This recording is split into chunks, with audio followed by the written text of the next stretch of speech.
11ஆம் வீட்டில் வந்து ராகுவும் சந்திரனும் இணைகிறதுனால 11ஆம் வீடு சம்மந்தப்பட்ட தொழில் சார்ந்த விஷயங்களில் ரொம்ப கவனமாக இருக்கணும். லாபம் சார்ந்த விஷயங்களில் சில பல பிரச்சனைகள் வந்து ஏற்படலாம். அதனால் பணம் கொடுக்கல் வாங்கல் இந்த விஷயங்களில் மேசராசிக்காரர்கள் ரொம்பவே கவனமாக இருக்கணும். ஆனால் இந்த கிரகணத்துக்கு அப்புறம் 11ஆம் வீடு சார்ந்த விஷயங்கள் லாபங்கள் வந்து உங்களுக்கு அதிகரிக்க வாய்ப்புகள் இருக்குது. நீங்கள் வந்து இறை வழிபாடில் அதிகமாக கவனம் செலுத்துங்க. 11ஆம் வீடான ராகுவுக்கு சம்பந்தப்பட்ட துர்கை அம்மனை வழிபடுவதன் மூலமாக ராகுவினுடைய இந்த பிரச்சனைகள் எல்லாத்தையும் நீங்கள் தீர்த்துக்கலாம். ரிஷபராசியை பொறுத்த வரைக்கும் 10ஆம் வீட்டில் இந்த கிரகணம் நடைபெறதுனால தொழில் சார்ந்த விஷயங்களில் ரொம்பவே கவனமாக இருக்கணும்.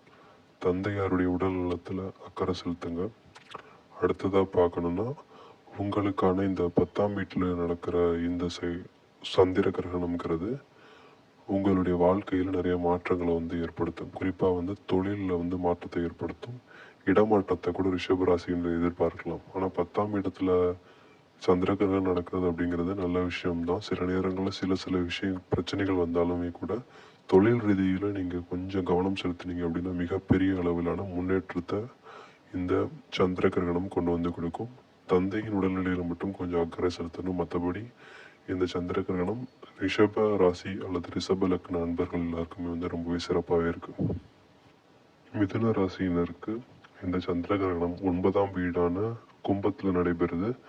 இந்த சந்திர கிரகண காலகட்டத்தை பொறுத்த வரைக்கும் தந்தையாருடனான சண்டைகள், வம்புகள் அந்த மாதிரியான செயல்பாடுகள் வர வாய்ப்பு இருக்கு. அதோட பூர்வீக சொத்து சார்ந்த பிரச்சனைகளுமே வந்து உங்களுக்கு இந்த காலகட்டங்களில், அதாவது இந்த ஒரு மாதம் 2 மாதங்களில் ஏற்படுவதற்கான வாய்ப்புகள் இருக்கு. ஆனாலுமே நீங்கள் வந்து இந்த கிரகணத்தை கண்டு பயப்படணுங்கிற அவசியம் கிடையாது. குறிப்பான பிரார்த்தனைகள், பரிகாரங்கள் எல்லாமே நீங்கள் எடுத்துக்கிறது மூலமாக அதை வந்து சரி செஞ்சுக்கவும் முடியும். குறிப்பாக உங்கள் பூர்வீகம் சம்மந்தப்பட்ட விஷயங்களில் ரொம்பவே கவனமாக இருக்கக்கூடிய காலகட்டம். மற்றபடி 9ஆம் இடம் சார்ந்த சாதகங்களும் ஏற்படுவதற்கான வாய்ப்புகள் இருக்குது. அது உங்களுடைய சுயஜாதகத்தில் இருக்கக்கூடிய ராகுவின் அமைப்பை பொறுத்து நல்ல பலன்களுமே வந்து ஏற்படுவதற்கான அனைத்து வாய்ப்புகளுமே இருக்குது. நீங்கள் உங்களுடைய தசாபுத்தி பலன்களையும் சேர்த்து பார்த்தீங்கன்னா கண்டிப்பாக வந்து முழுமையான பலன்களை தெரிஞ்சுக்கலாம். பொது பலன்களை பொறுத்த வரைக்கும் 9ஆம் வீடு சார்ந்த விஷயங்களில் கொஞ்சம் கவனமாக இருப்பது ரொம்ப ரொம்ப நல்லது மிதுன ராசியினருக்கு. சந்திர கிரகணம் கடகராசினருக்கு 8ஆம் வீட்டில் நடைபெறுது. இதில் வந்து மிக மிக மிக கவனமாக இருக்க வேண்டிய ராசி அப்படின்னு பார்த்தோம்னா அது வந்து கடகராசி தான். ராசி அதிபதியான சந்திரன் வந்து 8ஆம் இடத்துல போய் ராகுவோட இணைகிறாரு. இந்த காலகட்டம் கடக லக்னம், கடகராசியினருக்கு வந்து மிக பெரிய அளவிலான மனக்குழப்பம், மனக்கசப்புகள், மன அமைதியின்மை இதெல்லாம் ஏற்படுவதற்கான எல்லா வாய்ப்புகளுமே இருக்குது. இது எல்லாமே நீங்கள் குறைச்சிக்கணும் அப்படின்னா சிவ வழிபாட்டில் ஈடுபடுங்க. அப்புறம் உங்களுடைய இஷ்ட தெய்வம், குலதெய்வ வழிபாடுகள் அனைத்தையுமே மேற்கொள்ளுங்க. முடிஞ்ச அளவுக்கு மனக்குழப்பங்கள் ஏற்படாத அளவுக்கு பார்த்துக்குங்க. மனதை அமைதியாக வச்சுக்கிறதுக்கான அனைத்து முயற்சிகளையும் எடுங்க. தியானம், உடற்பயிற்சி இதிலெல்லாம் மிக தீவிரமாக கவனம் செலுத்துங்க. இந்த காலகட்டத்தை நீங்கள் மிக எளிதாக வந்து கடந்து போயிடலாம். ஆனால் 8ஆம் இடத்துல சந்திரன் வந்து ராகுவோடு இருப்பது அப்படிங்கிறது கொஞ்சம் ஒரு கடினமான காலகட்டம் தான்.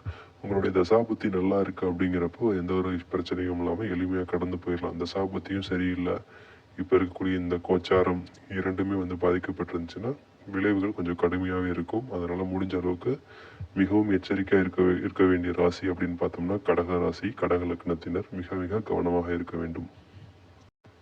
சிம்ம ராசியினருக்கு 7ஆம் இடத்துல சந்திர கிரகணம் ஏற்படுது. இந்த காலகட்டத்தில் பார்ட்னர்ஷிப், தொழில் அதில் ஈடுபடுறீங்க, கூட்டாளிகளோட இருக்கீங்க, கூட்டாளிகள் மேலே இருக்கக்கூடிய நம்பிக்கை இதில் எல்லாமே வந்து பிரச்சனைகள் ஏற்படலாம். கூட்டு தொழிலில் ஈடுபடக்கூடியவர்கள் மிக மிக மிக கவனமாக இருக்கணும்.